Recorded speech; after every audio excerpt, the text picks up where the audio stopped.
Ang sarap, sinigang ulo-ulo. Ng sinigang na ulo-ulo to, barakuda, guys. Lagay ko ng luya. Ito nga pala yung mga sangkap. Yan guys, miso, bawang, sibuyas at kamatis, merong sitaw at mustasa, at meron ding talong. Siyempre yung ulo-ulo ng barakuda. Then na natin ang bawang.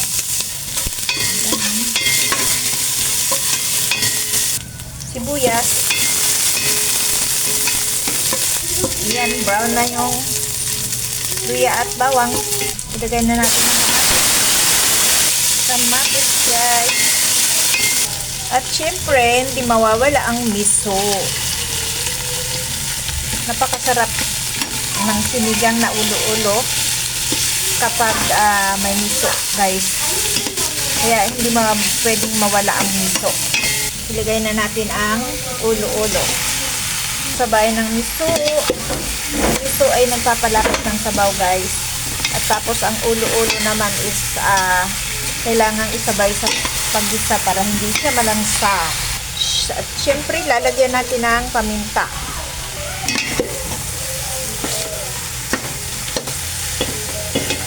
Lagyan na natin ang tubig, guys.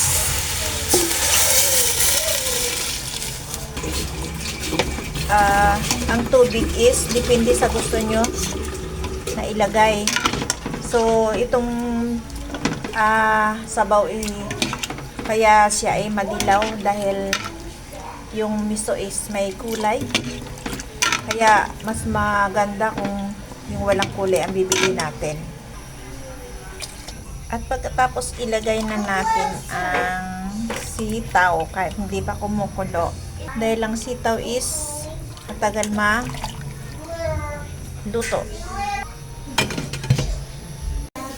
Lagay natin ang talong.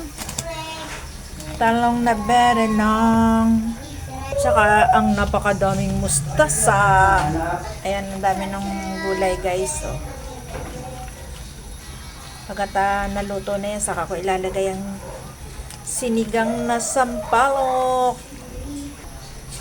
Ayan, masarap ng tingnan. Mamaya, titikman ko yan. Itong sinigang na sampalok, dahil luto na yung mga gulay, hindi na siya titigas o didilaw o pupula. Kasi luto na yung sarap na. Tikman na natin. Sarap. Sakto sa asin at sa asim. Tayo na natin. Ayan, luto na. Diba? It's it na, mga karils. Yan, luto na. Laki ng hiwa, mausok. Wow. Natin. Kakain na daw.